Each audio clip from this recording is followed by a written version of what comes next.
Monsieur le président des chasseurs, monsieur Rayet. Ah, voilà encore, croyez-moi. Vous le connaissez, celui-là, je sais pas où il est. Eh ben, faut l'entendre raconter ses chasses-lis. Ah oui, ben m'étonne pas, alors si on les lit. Alors, il racontait sa chasse. Alors, lui, il est bon pour aller à la chasse aux étourneaux dans les vignes. Alors là, vous savez, là, on a quelque chose. Alors, l'année dernière, il était à la chasse, là. Tout d'un coup, il en avait une barne. Enfin, vous savez que c'était un parnuage, ça. Il en foutit 2 coups, il en ramassait un plein sac, mais de pattes parce que le coup était parti trop bas. Mais cette année, là, il a fait mieux que ça. On en avait encore. Il était à la chasse aux étourneaux. Il en a foutu 2 ou 3 coups, là. Alors là, c'est sûr qu'on en achait. Hein. Il en a ramassé. Enfin, moi, le lendemain, il est passé, on en chayait encore. Bon, alors, qu'est-ce qui chante à cette heure? Allez, il y a bien une dame, là, qui va nous chanter une chanson. Écoutez, tous les banquets finissent par des chansons. Alors moi, maintenant, je chanterai qu'après le café. Je raconterai qu'après le café.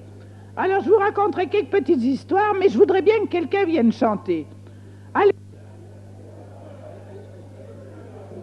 Eh bien, vous savez, il y a des bons chanteurs ici, hein. Eh bien, vous savez, on est quelque chose, ces gens de Saint-Sulpice, hein, ben, ils sont formidables. Vous êtes un public admirable, hein, je vous applaudis d'avance, hein. Vous savez, moi, ils écoutent tout ce que disent les gens, là. Ils entendent mes voisins de table, là, qui garde-chasse, il paraît qu'on est des garde-chasse. Vous savez, ils sont forts, les gars. Ils étaient en train de parler de leur exploit tout à l'heure. Vous savez, j'avais pas l'air de les écouter, mais je les écoutais. Alors, on a un qui dit, moi, il saute les fossés, qui dit, avec une perche de 4,50 m, qui dit, il saute un fossé de 3 mètres. Alors l'autre gars qui était en face, qui dit, moi, avec une perche de 4 mètres, qui dit, il saute un fossé de 5 mètres. Et on avait un petit gars à côté qui disait, Ron, qui les écoutait, qui dit, moi, avec une petite perche de 20 cm, qui dit, il saute ma voisine, 1,65 m.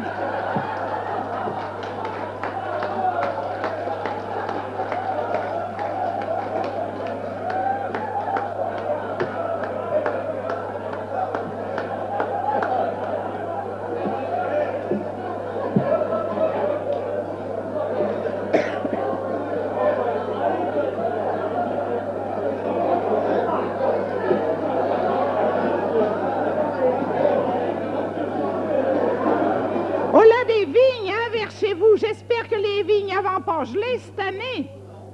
Eh bien, tant mieux, parce qu'il faudrait faire une bonne récolte. Il paraît qu'il y a un viticulteur, là, Robert Segui, il a besoin que ses vignes donnent en cette année. Parce qu'il paraît qu'il a de belles dépenses à faire, des mariages, des communions et des noces et tout le tralala. Ben, heureusement qu'il a des vignes et que je l'en pas, parce qu'autrement, jamais il pourrait y arriver. Surtout qu'il paraît qu'il doit inviter tout le monde qui est là. Vas-y faire une jolie note à payer, ce gars, on ne le connaît pas, mais il y a quelque chose. Vous voudrez pas être à ça? Ah oui, eh bien, chez moi, imaginez-vous qu'à côté de chez moi, là, elle a une ferme, là, le drôle devait faire leur première communion l'année dernière. Et ils avaient en tué un goré, ils avaient invité les oncles, les tantes, les cousins, les cousines, enfin, ils avaient en tué je sais pas combien d'oies, ils avaient en loué une salle, enfin, vous savez, ils voulaient en faire une belle communion, ils avaient un tué drôle. Et voilà que 3 jours avant la communion, monsieur le curé vient, il dit, vous savez, qui dit René, qui dit, votre drôle fera pas sa première communion.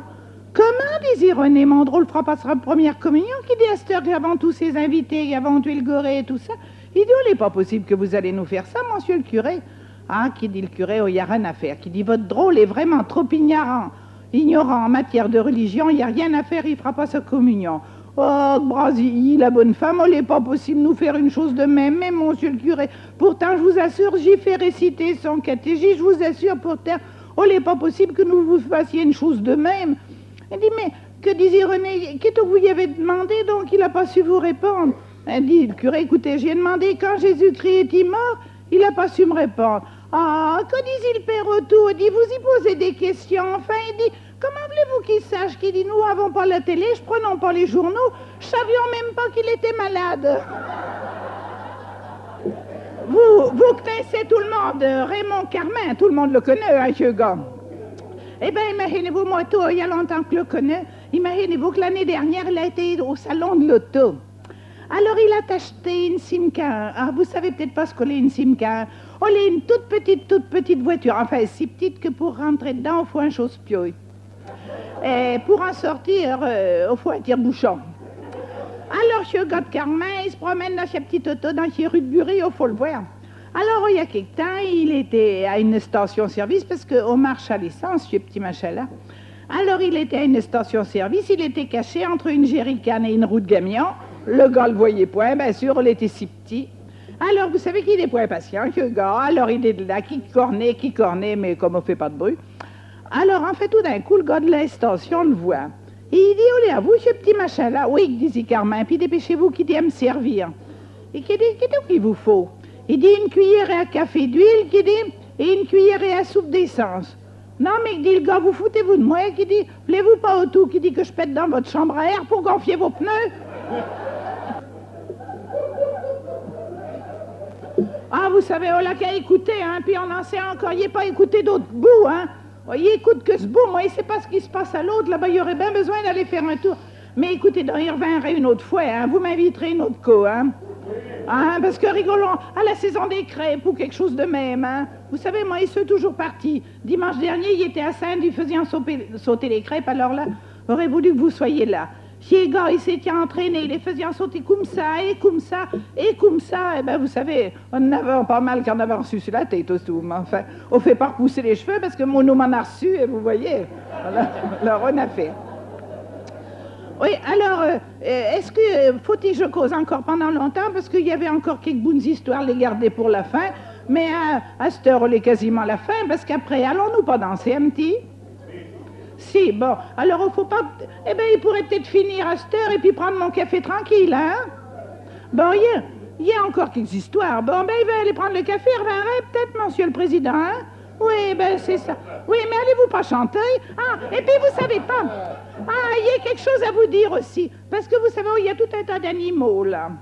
Et vous savez, il ne sait pas quelle espèce de genre d'animaux, non, tout à l'heure qui me tenait par ma robe, il ne sait pas qui on est. Et ils allaient étouffer ces bêtières, hein. Méfiez-vous. Avez-vous pris des billets? Sont-ils tout vendus? Pas encore, non. Ah, mais il faut les vendre. Et vous avez encore des sous dans votre poche? Écoutez, donnez-les parce qu'on va creuser vos poches. Voulez-vous que je vous les vende? Moi, en avez-vous encore ces billets? Oui, certainement, oui. Eh bien, il faut les vendre. Il m'en va y aller. Moi, vous allez voir s'il m'en va aller. Parce que tous ces paysans, ils avaient des sous dans leur poche, hein. Vous savez. Et qu'est-ce qu'ils allaient en faire? Ben, on creusera leur poche, mais on est sûr. Vous savez, moi, comme dit mon homme, ils vendraient de la merde, qui est de fumelle.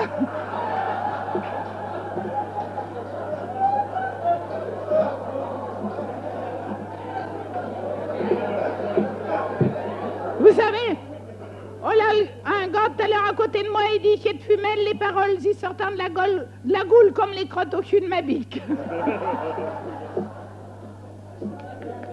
Oui. Allez, vous pouvez y aller. Eh bien, je vous remercie, Tortou, là, vous êtes formidables, hein. Ah, au moins, vous n'êtes pas des gens radins, hein. On est sûr qu'ils ouvrent facilement le porte-monnaie, là, ils sont bien gentils, les gens. Bon, alors, comme tout a une fin, hein, m'en va vous raconter les deux dernières. Si vous voulez faire silence, un petit moment. Oui, on s'est passé, ce que je vais vous raconter, on s'est passé pour le 14 juillet. On s'est passé pour le 14 juillet à Saint-Jean. Vous savez, on était le matin du 14 juillet. Alors, on était sur le boulevard. Vous savez qu'on se fête, c'est un 14 juillet. Alors, il y avait ce pauvre papa, là, un gars de Saint-Jean, là. Dès le matin, il avait déjà bu, mais il avait bu. Enfin, à midi, il était déjà sous comme un goré. Alors, voilà, t'es pas que gars, à force de boire, il faut déboire. Alors, il s'en va derrière un arbre, et puis, il se soulage, et tout ce qu'il trouve à boutonner, on laisse son veston. Alors, il s'en va, comme ça, poêle au vent, à cette heure. Et alors, il arrive sur le boulevard Lair, il se couche sur un banc, et il s'endort. Alors, on passe deux peintres, là. On en a un qui dit, « Gardons cette boutique, eh ben, manque de décoration. » Ah, dit l'autre, on est sûr, qui dit, un jour de 14 juillet, quand même, on pavoise. Alors, on avait l'apprenti peintre qui était avec lui. Il dit, il prend sa peinture, et alors, bleu, blanc, rouge, Et alors, sous la caresse du pinceau, on prenait de l'extension. Alors que dit-il peintre, mais jamais j'aurai assez de barbouille pour aller jusqu'au bout. Et bleu, blanc, rouge, et bleu, blanc, rouge. Et puis il s'en alla. Alors on passe 2 flics, là vous savez, habillés en agents de police. Alors, on a un qui dit, vois-tu ce que je vois? Oui, dit l'autre. Oh, ben qui dit quand même, qui dit un jour de 14 juillet, on pavoise, mais là quand même il exagère. Alors le flic y va, il secoue comme ça. Alors voilà mon gars qui se réveille, il dit quoi, qu'est-ce que là? Il dit écoutez quand même, qui dit un jour de 14 juillet on pavoise, mais quand même vous exagérez un peu. Il dit quoi? Il dit rentrez-moi ça. Mais quoi? Qui dit mais rentrez-moi ça. Mais dit le gars, n'est pas moi, qui dit moi je suis belge.